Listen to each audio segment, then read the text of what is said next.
Olá, eu sou Felipe Fonseca, sejam bem-vindos ao meu canal e nesse vídeo eu falarei sobre as coisas que eu não gostei em Batman vs Superman. Se você chegou nesse vídeo primeiro, eu fiz um vídeo falando das coisas que eu gostei. Você pode clicar aqui na tela, vou deixar o link para você ver esse vídeo, caso você não tenha visto e caso você queira ver primeiro. Então vamos lá. Batman vs Superman, então só para quem está chegando nesse vídeo primeiro, ele conta, a história se passa depois do Homem de Aço. A gente vê o Batman vendo o desastre que foi a ação do Superman contra o General Zod em Metrópolis. Ele fica muito bravo com tudo aquilo, aquela destruição toda, ele perdeu amigos na tragédia e ele decide que ele tem que impedir o Superman de continuar atuando livremente da maneira que ele está no mundo. O Lex Luthor faz toda uma trama para colocar o Batman contra o Superman, forçar eles a lutarem enquanto ele toca a agenda dele, enfim, em seus interesses próprios. Começar por onde o filme começa, no roteiro. O roteiro tem muitos problemas, é muito poluído, muito confuso em diversos momentos. Ele tem coisas boas, que eu citei algumas delas, inclusive no outro vídeo, mas de maneira geral ele valoriza coisas que não deveria valorizar e deixa de valorizar coisas que deveriam ser grande destaque, desenvolvidas de uma maneira melhor. Eu acho que é legal dar exemplos, né, para deixar um pouco mais claro e também não ficar aqui, enfim, me enrolando demais. Excesso e desespero do roteiro. E um desespero do filme, até certo sentido, da direção, sem dúvida nenhuma, do Zack Snyder, para agradar os fãs, o fanservice. Mas o fanservice também tem que ter uma razão, senão ele fica sendo gratuito. Ele vira o fan service. E o caso maior que eu encontrei disso no filme é de uma visão que o Clark, o Superman, tem do pai dele. Essa cena já é totalmente desnecessária. Eu vou falar um pouquinho mais sobre essas visões no filme, que é uma das coisas que eu definitivamente não gostei. Mas ele tem essa visão com o pai dele tá lá fazendo discurso. Então, como se essa cena já não bastasse de ser desnecessária, analisando o filme, vendo qual foi a função dramática dela ali, o momento que ela aparece, não tem razão de ser. Regras estabelecidas, quer dizer, o pai dele como uma coisa materializada, você fica na dúvida, quer dizer, o Superman tem poder de ver, falar com os mortos, enfim, porque no filme anterior, do Homem de Aço, em que regras já foram estabelecidas, ele via o pai dele original, né, o Kal-El, o Jor-El, ali materializado, em forma de gente, falando com ele. E aí, numa visão, o pai dele, interpretado pelo Kevin Costner, aparece do mesmo jeito. É muito estranho. Como se não bastasse isso, o diálogo que ele troca com o filho tem esse fan de service, pra mim, que é, assim... Ele chega e conta lá uma história da enchente que assolou lá Smallville, e ele fala, e também inundou a fazenda dos Lang. Pra que essa cena existiu? Pra que tem esse diálogo? Por que ela foi feita da maneira que foi feito, totalmente desnecessário?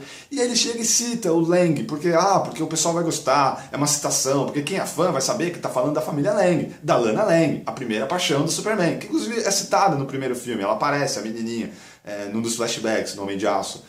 Pra quê? Então é um exemplo do fanservice feito de maneira errada, do disservice que é feito, e isso tá durante todo o filme.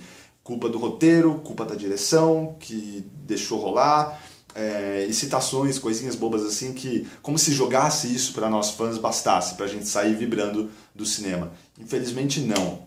E eu sei que para algumas pessoas basta, mas para um filme ser bom, não, isso não basta. A sequência inicial talvez seja a coisa que eu mais odeio nesse filme. E aí eu tô usando a palavra odeio mesmo. Não é que eu acho fraco, ruim. Eu odeio como o filme começa. Primeiro, eu acho que na altura que estamos, da quantidade de filmes que já tivemos do Batman, e por serem recentes, né, é totalmente desnecessário a gente ter uma nova apresentação para a morte dos pais do Bruce Wayne. Eu até consigo entender o motivo, porque eles querem estabelecer que é um novo Batman, uma nova saga, enfim, novos personagens. Mas dentro do filme mesmo se torna desnecessário. Eu fiquei tentando durante o filme todo abraçar aquilo e pensar, não, tem um motivo deles terem mostrado de novo a morte dos pais dele, ter aquela cena. Não tem. Na verdade, até tem, mas vai entrar em mais uma das coisas que eu não gosto. E aí você fica até com mais raiva dessa cena. Não bastasse isso, o filme começar e eu fiquei numa aflição, porque é muito difícil, até filmes que eu acho ruins mesmo, assim, filmes péssimos, que não é o caso desse filme, assim, que eu acho, nossa, é terrível, pavoroso. Não é o caso desse filme. Até esses filmes, eu não lembro de começar e logo na primeira cena já achar ruim. E aconteceu isso com Batman vs Superman. Essa sequência fez eu ficar assim, desesperado na cadeira, falando, meu Deus, já começou de um jeito assim, porque não bastasse mostrar a cena de novo dos pais dele sendo mortos, a maneira com que é mostrada. De uma maneira, assim, o Zack Snyder é levado no volume 200, ele com câmera lenta, abusando da câmera lenta, dos detalhes, a arma explodindo o colar de pérola da mãe dele, assim, é um exagero, é um ego ali, é uma falta de noção gigante demais, assim. Então você já começa o filme de uma forma terrível. E quando vem a sequência seguinte, que é uma das coisas que eu gostei e falei no outro vídeo, é mais frustrante ainda, porque você pensa, pô, o filme tinha que ter começado aí. Totalmente desnecessária essa sequência inicial da morte dos pais dele. E eu falei, né, tem um motivo deturpado na cabeça deles. O pai dele chega e, quando tá ali moribundo, fala, Marta. Por quê? Porque essa Marta vai ser martelada durante o filme inteiro, como se fosse uma grande revelação que Batman e Superman, as mães deles, têm o mesmo nome, Marta. E aí já começa. E aí, só que isso a gente só vai saber no decorrer do filme, e depois você pode, putz, é por isso, só por isso. Outra coisa, não posso deixar faltar, que eu não gosto também nessa sequência, é que o pai do Bruce vai reagir ao assalto. Que absurdo, que absurdo. A violência, o assaltante que faz a cagada desde sempre, ele que, sabe, perde ali, em algumas versões ele é retratado como um cara malvado, em outras versões como um assaltante assustado, mas o pai dele reagir, eu acho imperdoável, porque daí pode-se dizer até que a culpa foi do pai, porque os tiros só vêm depois que ele reage. É um desastre essa sequência inicial. O vilão principal do filme, o Lex Luthor. Não gosto de como o roteiro constrói ele e não gosto da encarnação do Jesse Eisenberg para ele. O problema do roteiro, ele não tem motivação. Esse Lex Luthor não quer dinheiro. Esse Lex Luthor não vislumbra uma nova ordem mundial. Esse Lex Luthor não quer se tornar um presidente, um líder. Nada. Ele só está fazendo porque ele pode fazer e ele quer fazer. Ele quer matar o Superman e ao mesmo tempo dar cabo do Batman, simplesmente porque ele quer. Você não pode construir um personagem sem motivação. Um vilão, então... Um vilão sem motivação não existe, não se sustenta. Não bastasse isso, a maneira com que o Jesse escolheu interpretar o Lex, e tudo sempre, né, com a assinatura do Zack Snyder, que deixou ele correr com isso, maníaca, meio doido, que no começo você pode, até no discurso dele na vernissagem, que é uma das cenas que eu gosto, ele vai fazer um discurso, se embaralha todo, então pode parecer alguém que está um pouco descolado das pessoas, do convívio social, mas o filme vai correndo e aquilo continua, e o que parecia ser um traço de um cara que está mais acostumado aos laboratórios, à ciência, e não está muito acostumado a lidar com pessoas, não. É simplesmente uma pessoa insuportável e só bate a mesma nota, do começo ao fim do filme, e não tem motivo nenhum para tomar as ações que ele toma. Se vier alguém a público explicar, tá errado, porque o filme tem que mostrar isso. E dentro desse filme, dentro do quadro que a gente começa, do começo até o final dos créditos, não há justificativa para as ações do Luthor. Ele faz só porque ele faz e ele quer fazer. Outro problema também, que também vem do roteiro e das escolhas da direção, é o fato do Superman, como o Clark Kent, não se esforçar para manter o disfarce dele perante o mundo.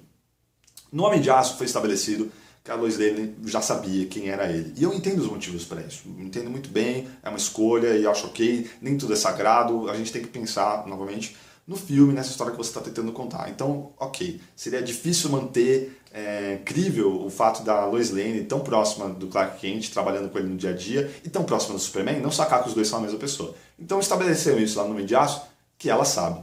Beleza. Mas o resto do mundo não sabe. Ele tem essa identidade secreta. O resto do mundo não sabe.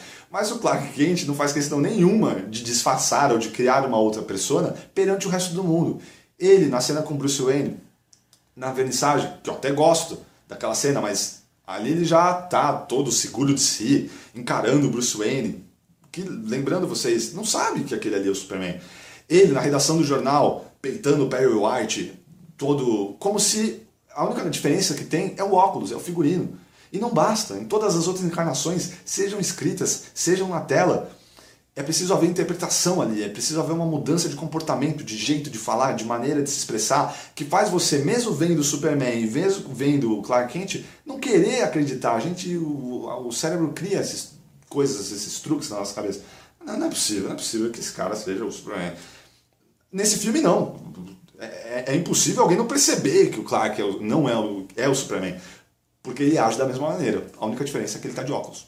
As cenas de sonho / visões. Todas as cenas de sonho e visões nesse filme são extremamente desnecessárias e várias delas mal feitas. Alguns exemplos. A cena em que o Bruce Wayne está deitado lá na mesa de trabalho, tirou um cochilo.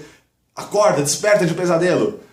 Não era um pesadelo, é um pesadelo dentro de um pesadelo. E daí ele tem um outro pesadelo que é uma visão, na verdade, do Cyborg, e aposto que essa vai ficar completamente perdida para a maioria das pessoas no cinema, porque o Cyborg não é um personagem tão conhecido e famoso e icônico para que as pessoas vejam e já saibam do que se trata. Enfim, porque o Batman não é de ter visões, de ter esse tipo de coisa, e se era o Cyborg mesmo, por que ele acorda? Se era ele, de fato, ele fisicamente vindo do futuro e avisando ele de algo, por que então ele acorda? Então aquilo foi tratado como uma visão, como um sonho, mal conduzido.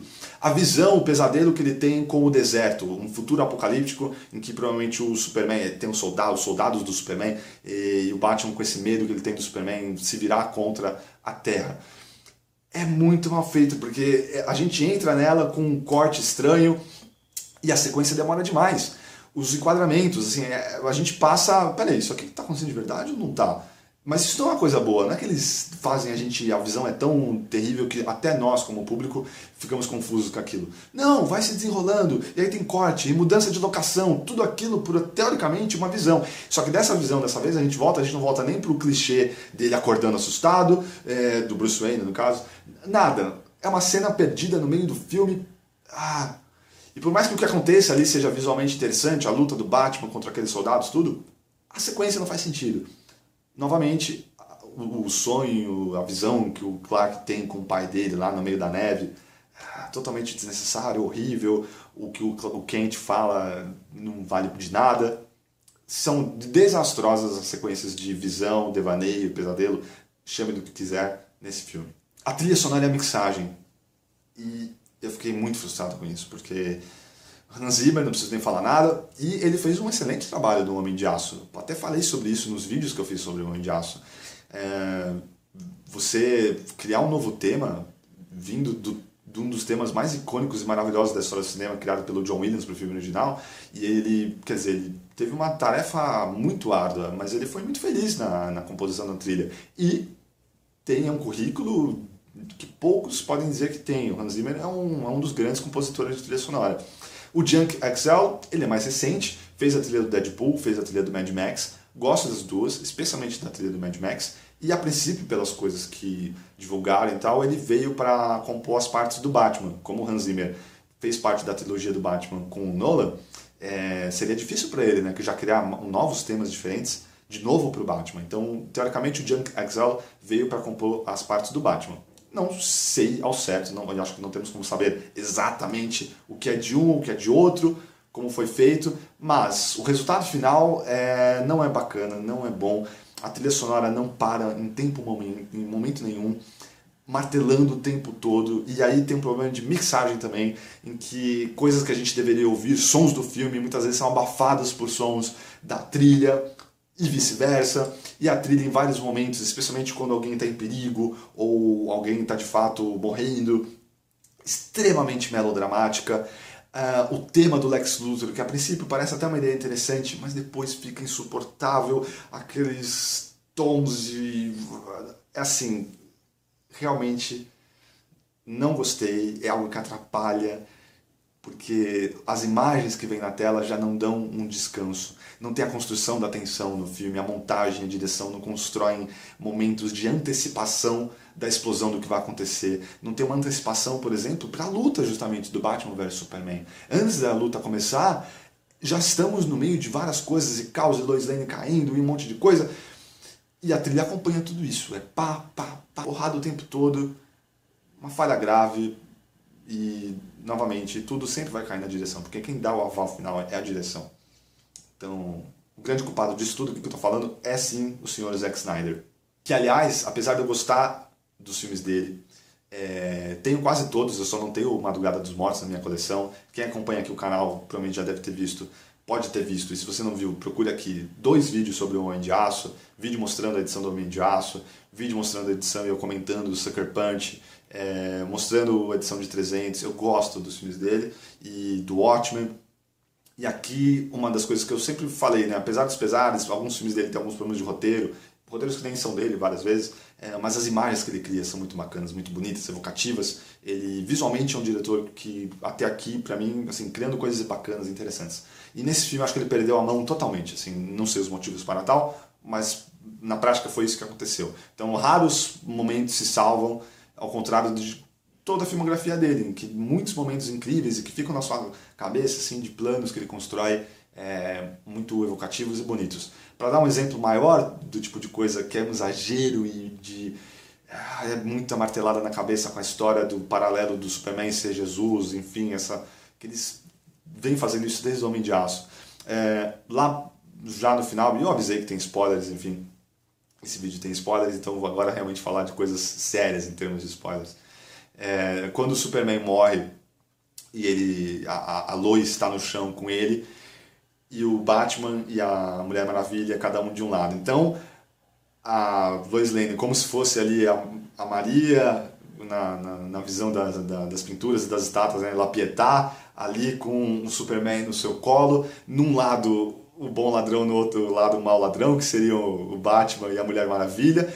E assim, essa composição ok, ele está fazendo uma alusão, algo do catolicismo, do cristianismo, no caso, mas não, vai além por quê? Porque no fundo, e enfim, eu comentei com colegas que assistiram o filme comigo, alguns repararam, outros não repararam, no fundo, não bastasse essa cena já ser muito martelando na cabeça essa coisa, esse paralelo de Superman e Cristo, tem 3 postes quebrados e caídos e os 3 formando em forma de cruz. Então a gente tem 3 cruzes no fundo, Superman morto no chão no meio, Batman e Mulher Maravilha em cada uma de um lado. Quer dizer, é demais. É o tipo de coisa pra quê? É um exagero, e isso ocorre durante todo o filme, esse tipo de exagero e condescendência, autoindulgência que o Snyder pratica durante o filme. A apresentação da Diana, eu até comentei, né, que no comecinho eu gostei, tá no vídeo das coisas que eu gostei, mas depois, o jeito que ela é tratada no decorrer do filme pelo roteiro, realmente me deixou bem decepcionado. É uma personagem fundamental na história dos quadrinhos, é uma das grandes 3, fiquei empolgado que ela está nesse filme, apesar de a princípio não ter gostado muito da ideia, porque eu achava que ela deveria estrear nas telonas já com o filme dela, enfim, e ela não tem muito a dizer, não é marcante, tem as coisas legais, a cena dela brigando e tal, mas foi tratada com um certo descaso, na minha opinião, e é uma pena, porque é um personagem que merece muito mais que isso. Assim como ela, que já tá, pelo menos atua e luta, então dá pra se empolgar um pouco com ela e do futuro e do próximo filme dela e das próximas aparições dela, o mesmo pode ser dito sobre a apresentação dos outros personagens da Liga da Justiça e a maneira com que foi feita nesse filme. Essas são outras coisas que eu realmente detesto nesse filme, fiquei revoltado, é mal feito, mau gosto, a trilha sonora que surge quando tem os vídeos dos outros membros, futuros membros da Liga da Justiça. A do Aquaman é ridícula, aquela equipe aquática lá, e a cara dele, ele olhando pra câmera, e aí fica o cabelinho dele balançando na água, e aí ele ataca a câmera, quebra a câmera, e aí a gente corta para um outro plano dele sumindo, quer dizer, teve toda uma direção ali, decupagem, né, o pessoal que tava fazendo aquelas imagens aquáticas, eles sabiam direitinho como enquadrar, né, que coisa, não uma filmagem encontrada, um vídeo de um celular de alguém que pegou o Aquaman numa viagem ao Caribe, lá, à Polinésia, seja lá o que for, não. É todo um enquadramento feito ridículo, é a vergonha alheia do Aquaman, coitado, da maneira com que ele foi apresentado naquele vídeo. E a musiquinha, quando aparecem os membros da Liga da Justiça, coisa chata. O Flash é curioso, porque apesar de poder fazer um pouco de sentido, né, parecer fazer sentido, olha só, ele estava na loja, tá vendo? Ele foi correndo ali e impediu o assaltante de roubar a loja, tirou a arma da mão dele. Se a gente parar para pensar como os personagens daquele universo, essa cena não faz nenhum sentido, porque ninguém sabe primeiro ali na teoria, né? Na existência, talvez só o Lex que estava pesquisando já estava sabendo, mas a gente vê a cena através dos olhos da Mulher Maravilha. A super velocidade, ali não dá para saber nada de super velocidade, porque ele não sai do lugar, teoricamente, ele continua ali no plano, algo acontece com o bandido ali na arma, quer dizer, podia ser poder da mente, de repente, podia ser qualquer coisa. Mas aí assume-se que um raio ali e ele é velocidade, porque dentro do próprio universo do filme isso não faz sentido. Faz sentido pra gente que conhece o personagem, mas para aqueles personagens não faz nenhum sentido aquela filmagem na loja de conveniência do Flash. E terrível também a apresentação do Cyborg, que já não é um personagem tão conhecido, quer dizer, podiam pensar melhor e tal.